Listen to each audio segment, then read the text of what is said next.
providing information about how to use a VROOM app.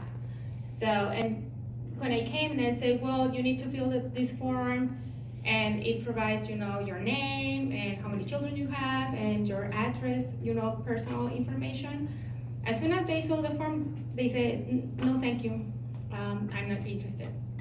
Other was just facilitating some series of workshops in the library.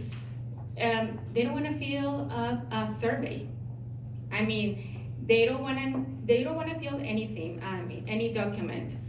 And also, and Dominic, you can talk more about this. How the waiting list is for Spanish-speaking families are getting very low for programs to be enrolled in Head Start and ECAP, and also mainly on the rural areas. And also I want to talk about experience when I was facilitating a program about Play and Learn. It was a mom of 2 children, 8 and 2 years old. And she was in a situation about domestic violence. She knew that she get into in the country legally because her husband worked in Amazon. He's an engineer. But she was really afraid about when I talked to her and I get more information about what she was going through. I said, I think that you need to leave the house because you and your children are in very harmful situation. And then she said, but how can I do it? I'm afraid about being deported. I'm afraid of being separated from my children because he's an engineer, he works in Amazon, he has a lot of power. I don't know my immigration status right now. I don't know how I am right now. And I said, you will be fine. And then she started asking me, well, what will be the process? Well, you will be on a shelter for a while, and but you don't need to care about anything because they will provide all. And then she said, no. I don't want to be targeted as a public charge. And I said, what do you want to say? What do you want to do? And she said, well, I'd rather prefer to stay in this situation. And that was very impactful for me, saying, you need to think about it.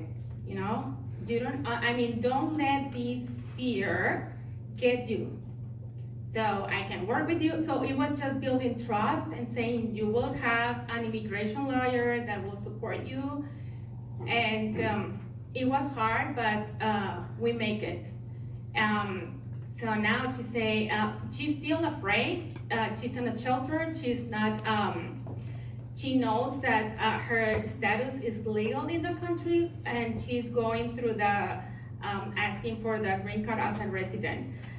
And I said, you don't need to be afraid. You're okay, but just hearing this very loud, it's just make a struggle in families.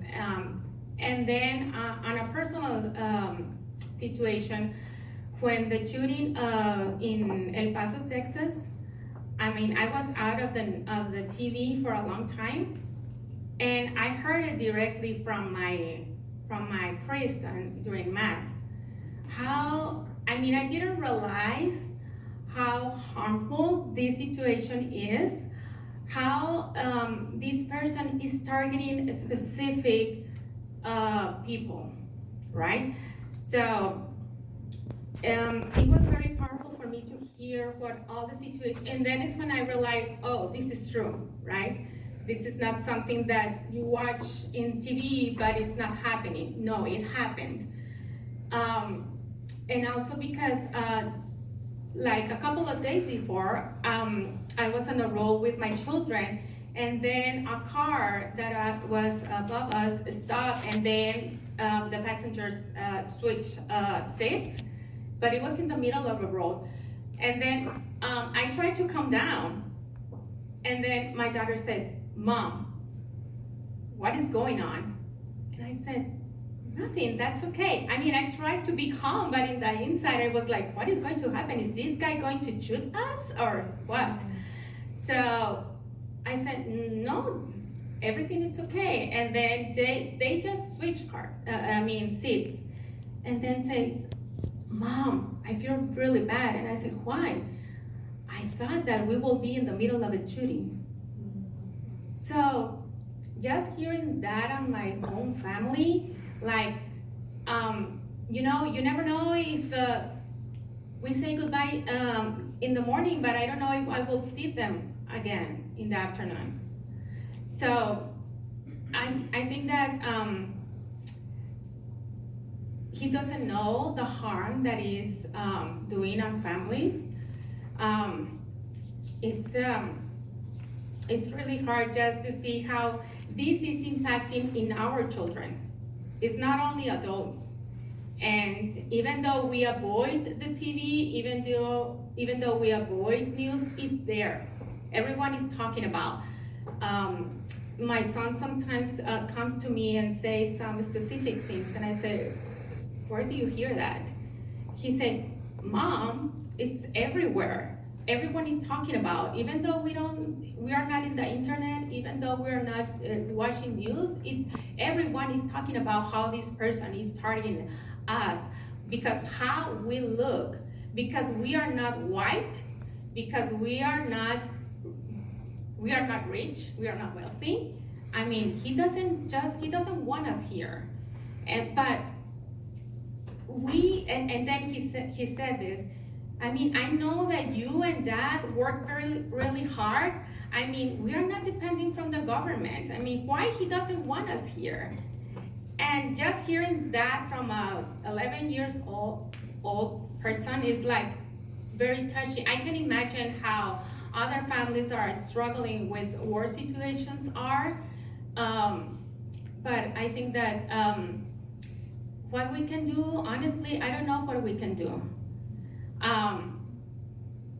Because the harm is there.